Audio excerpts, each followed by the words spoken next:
Having left Durban some 1,200 kilometers behind us, our journey begins in Uppington in the Northern Cape, where we spent the night. Our party consisted of the Perrell family with Ronnie, Bev, Christopher, Rolly and Donna. The Hurters consisting of Madeline and Kelly, Wilma, my better half, and myself usually behind the camera. We entered Namibia through the Nako border post on the southeastern corner of the country. At the border post, the younger set, of course, got all excited about getting their passport stamped for the first time.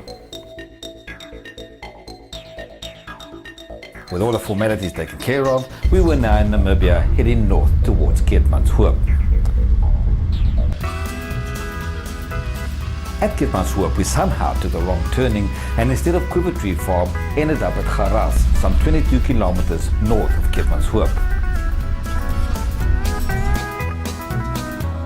Having arrived here by pure accident and not quite knowing what to expect, we found the characters alongside the road rather fascinating and just had to stop to take photographs.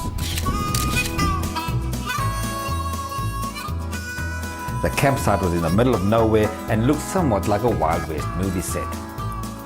Set against the backdrop of quiver trees, aloes and unusual rock formations, the camp is a photographer's paradise and a place where you can just let your imagination run wild.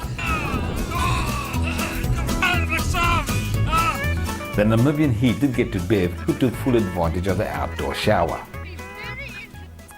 Realizing our mistake, we went back to Keetmanshoop and then east to Quiver Tree Farm. On arrival at the campsite, we immediately deliberated on how to make the most of limited available shade and then quickly went about setting up camp.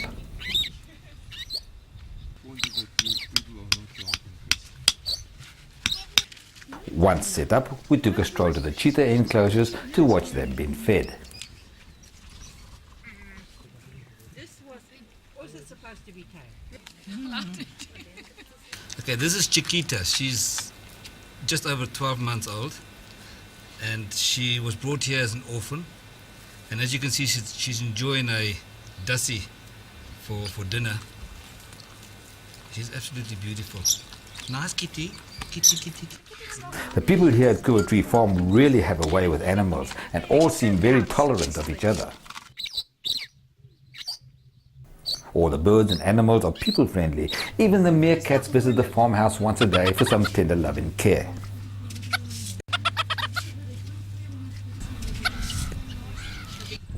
Having been brought up on a farm myself, a dip in a farm dam brought fond memories flooding back of my childhood days of times such as these when we would skinny dip in similar dams. On the way back to camp, Bev bade farewell to Chiquita, who responded with a loud, friendly purr.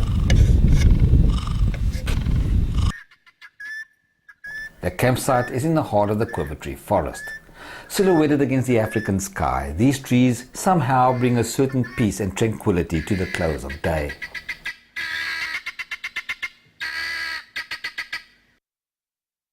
The next morning it was time to move on to Hardap Recreation Resort, 15 kilometers northwest of Marienthal. This picturesque dam is fed by the Fish River. It's the largest dam in Namibia and home to a variety of small antelope and some 260 bird species. We decided on Hardap as a perfect stopover en route to Sosie's Vlei. Food, of course, is always first and foremost on our mind after a long day on the road. The next morning it was a hive of activity in the camp as we transferred the necessary goods we would require for the next 2 days from the caravans to our vehicles. We're on our way to Sesrim and Sosie's Vlei. Because we can't take our caravans there, we've packed all our tents in the back of the Land Rover and we'll be tenting for a night or two. At Maklaho, we came to the end of the tarred road and we knew we had made the right decision in leaving our caravans behind.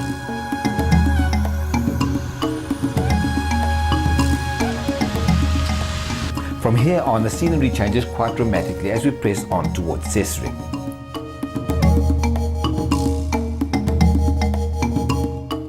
With 170 kilometers of dirt road behind us, we arrive at Sesrim, gateway to Sosie's Vlei. We quickly took care of the check-in formalities and then went on setting up our tented camp. A far cry from the luxury of our caravans, but it was good fun. Finally, camp was set up and it was time to rinse off the dust, so we headed for the swimming pool, only to find it empty for maintenance. So we settled for the next best thing, lunch. That afternoon we went to explore the 30-meter deep Sesame Canyon.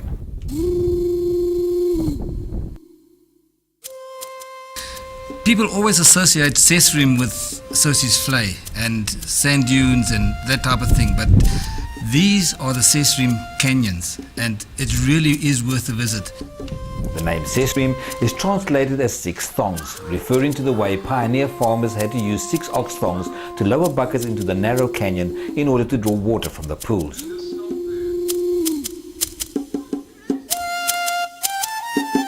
Very beautiful. The rocks are high. Okay, I'm going back. Bye.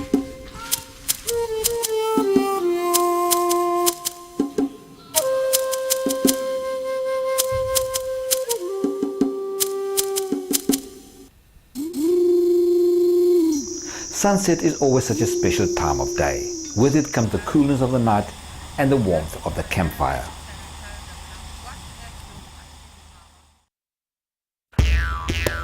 We were told that the best time to see Sosie's Flay is at sunrise, so we got up before the crack of dawn to travel the 60-odd kilometers to get there. The last 4 or 5 kilometers is strictly 4x4 terrain. But one need not despair, as there are several 4x4 charters that will gladly get you to the view site. With our vehicle safely tucked away in the parking lot, we climbed to a higher viewpoint and waited for the sun to rise. A thin layer of cloud covered the rising sun, so it wasn't quite what we had hoped for, but it was good nevertheless. It is here at Sosie's Flay that one experiences the majestic dunes of the Namib, which is believed to have some of the tallest sand dunes in the world and regarded by many as the most visually stunning feature of the Namib Desert.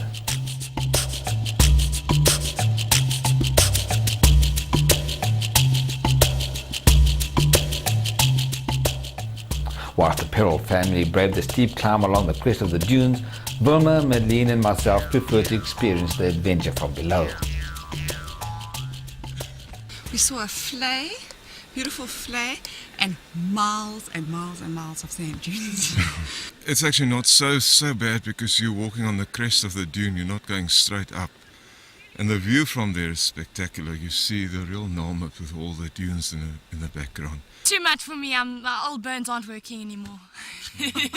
It was strange to see so many birds in this dry, barren land, obviously feeding off the scraps left by visitors.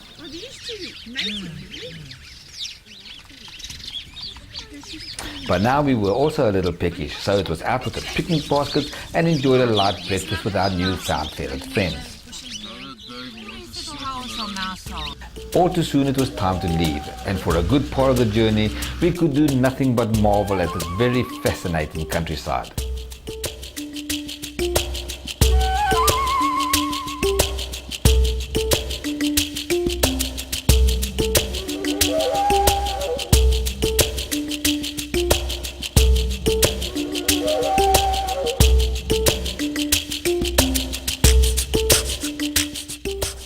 By the time we got back to camp, we were really famished, and we wasted no time at all in preparing a decent breakfast. Of course, each mouthful was anxiously watched by the ground squirrels.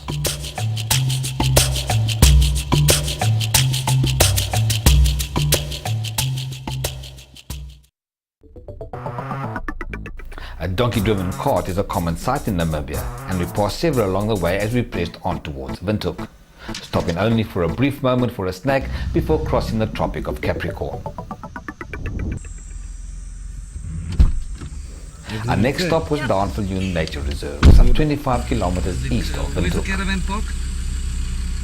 It's always nice at the end of a long day on the road to just sit back and unwind, and even more so when one can admire the beauty of the setting sun.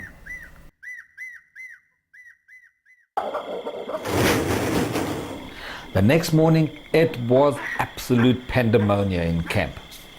we had been invaded by a large troop of baboons scrounging through our rubbish bin for food, and at 6 o'clock in the morning it was quite a wake-up call. Of course, the Egyptian geese also had to give their 2 cents worth.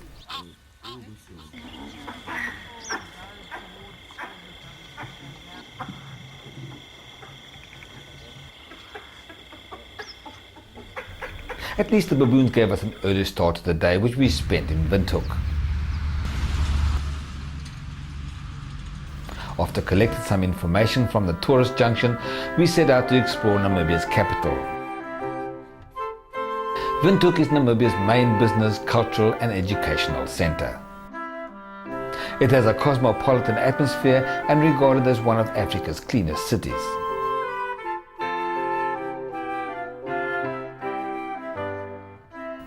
Although new buildings are being built daily, German colonial architecture is still very much evident throughout the city.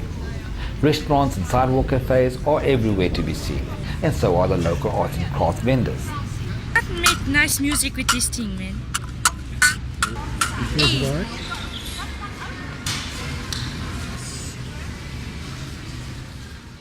Leaving Windhoek, we headed north to Okahandja and then east to Swakopmund. The vegetation eventually becomes non-existent as we drew closer to the coast.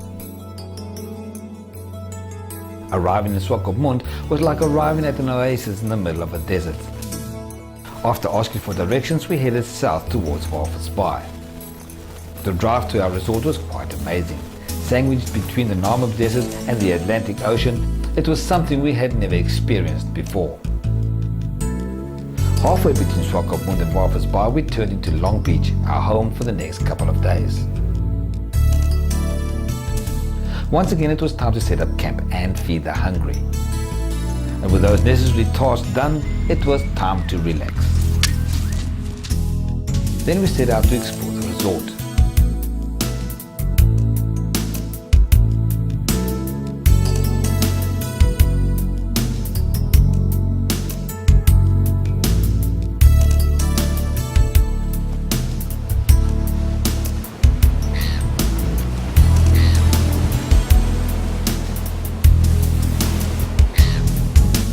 At the end of the pier, the cozy pub was an ideal place to enjoy a sundowner.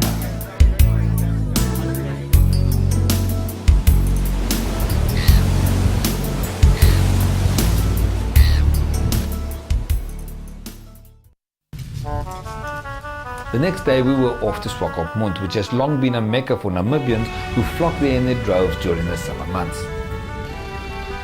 Swakopmund has a great climate, relaxed atmosphere and quaint architecture reflecting the country's one-time German colonial rule. Cobblestone walkways, colonial-style buildings and sidewalk cafes, one can almost be forgiven for thinking that you're somewhere on the continent.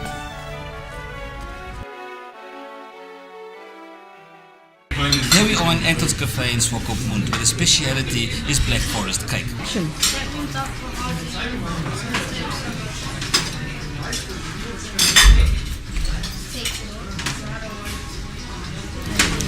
It's good.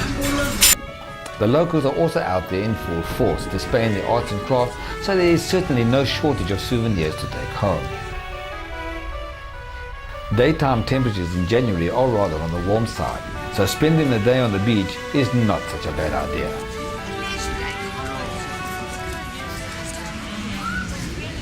Visiting Swakopmund and not go quad biking through the dunes is somewhat like visiting Rome and not going to the Colosseum. Our instructor was very specific about making sure that we all knew how to drive their machines and checked that all bikes were dune-worthy before setting out into the desert.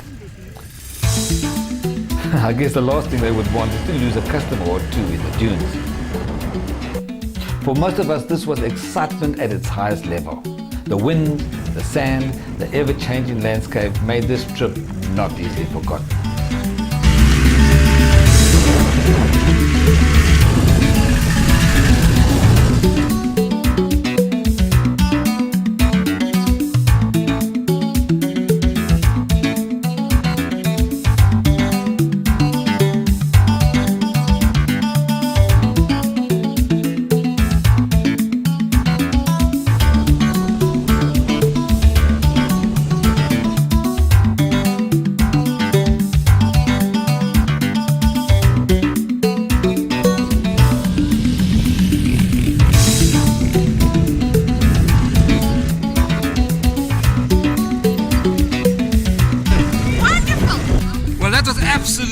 brilliant, so exhilarating. I mean, the sand dunes, the scenery, the adrenaline, it was absolutely fantastic.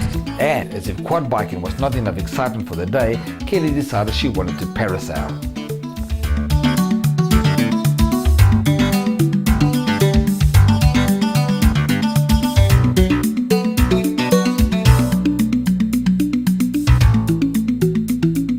Beautiful. You see right over all of the dunes and you see the sea. It's very beautiful.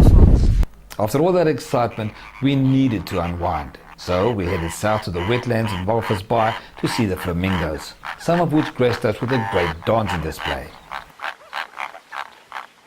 Although there were only a small fraction of the 200,000 birds that flock here over the summer months, what we saw was a perfect sight to the end of a perfect day.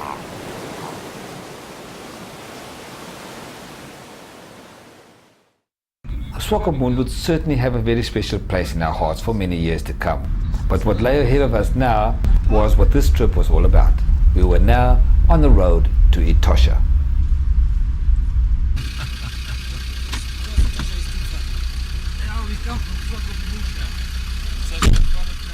Finally, we were in Etosha, and we had hardly passed through Anderson's Gate when we came across a small herd of zebra. And all along the way to Okukuyu, we saw a variety of antelope, a small promise of big things to come.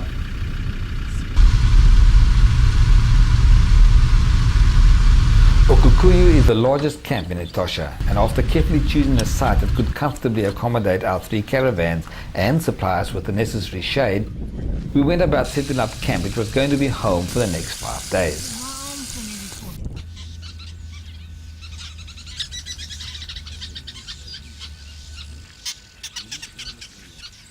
Then it was time to relax, to reflect on the trip so far and to plan the days that lay ahead.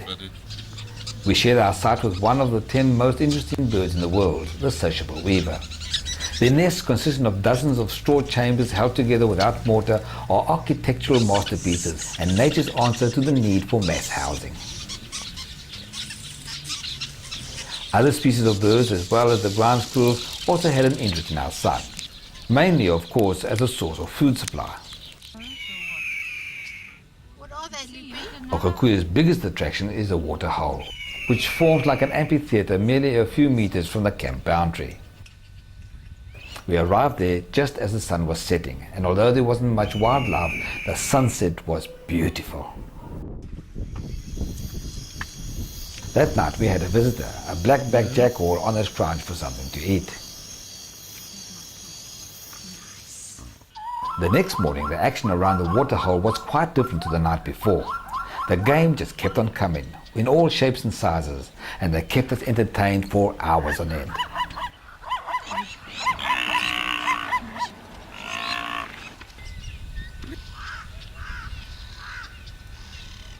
The Etosha National Park is one of Africa's great game parks, centered around the vast expanse of the Etosha Pan, and is sanctuary to the largest population of western subspecies of black and white rhino, large herds of elephant, black-faced impala, lions, and a profusion of other animals and birds.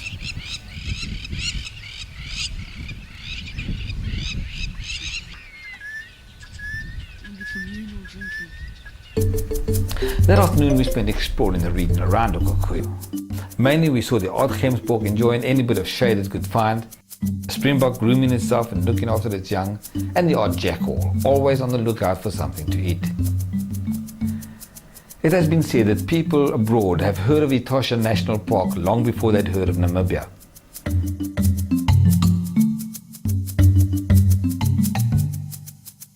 There was a time that this park, before reduced to the present size, was the largest game park in the world. People are attracted to Etosha with its saline desert, savanna and mopane woodlands, mainly by its unusual landscape. We had hardly got back to camp when we were told there were elephants at the waterhole. Now this was a sight to behold, seeing these elephants in the wild at close range without the protection of your vehicle.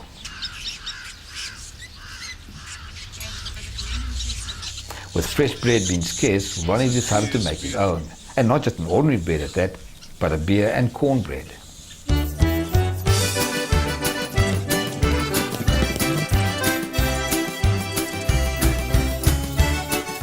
With so many birds in the trees, one had to be careful not to get additional unwanted ingredients in the mixture. With the mixture ready and carefully placed in a pot, it was time to check the fire, as this is the crucial part of baking bread over the coals. Today Ronnie's decided to make a beer and cornbread, and I've decided to do a chicken and noodle and cheese potjie. I've just prepared all my ingredients and I'm about to get started.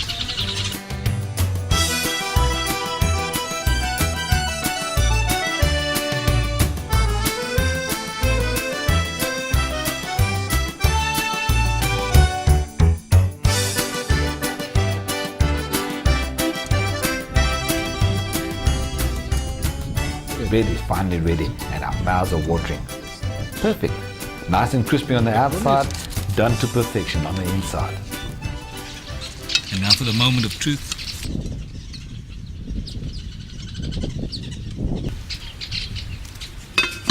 Looks good.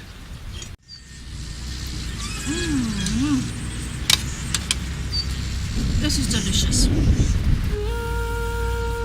The next day we decided to take a trip to Namatoni, which is on the far eastern shores of the Etosha Pan. Along the way we stopped over at various water holes, and it was at one of these watering holes that we discovered where the term white elephant comes from. The water at this one particular water hole contains a white powder-like substance and temporarily stains the elephants white, making them really stand out, particularly at night under a spotlight. Just before ours, another watering hole, we came across a pride of lazy lions, taking full advantage of the available shade from a small tree.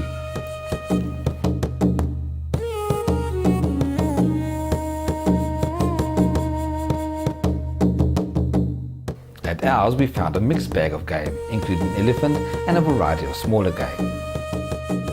Further along the way, we saw a large herd of elephants slowly making their way towards the watering hole.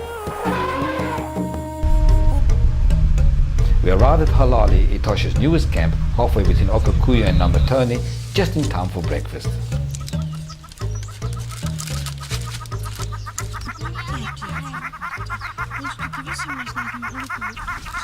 Last night's leftover pap tat is going down extremely well for breakfast. It's good. The Halali region has the only hills within the eastern section of Etosha. Within the camp is a superb viewing place on one of these hills, from which one can watch the animals at the Moringa waterhole.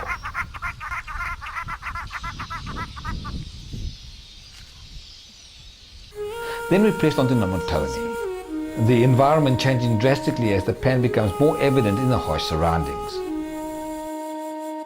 With temperatures soaring to 40 degrees Celsius plus, shade and water are undoubtedly key factors in the quest for survival.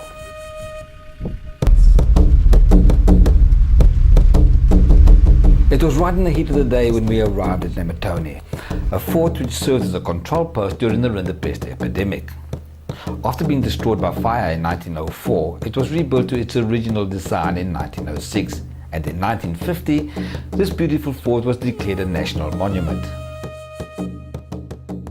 To beat the heat, no time at all was wasted in getting into the pool.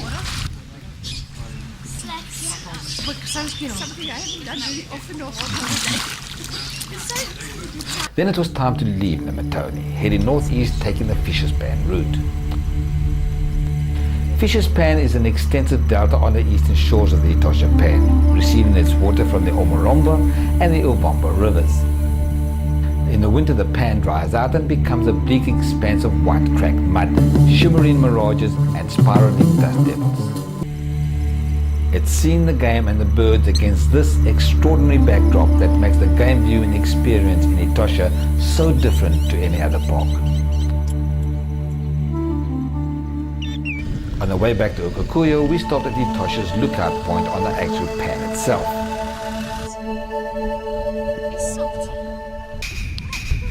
Here, the reality of a harsh, dry winter can be seen in the scorched soil, which is in desperate need of water. And if one is brave enough to taste the dry mud, you'll understand why it's referred to as a salt pan. Just a little further down the road, we came across a kill. A black-backed jackal was enjoying what seemed to be the remains of a steenbok. doing a round trip to elephants, but proved to be rather interesting. Apart from the odd guinea fowl or a batelier that had come in for a drink at the waterhole and 2 crows panting in the heat of the day, we did come across the king himself, who was also struggling with the heat.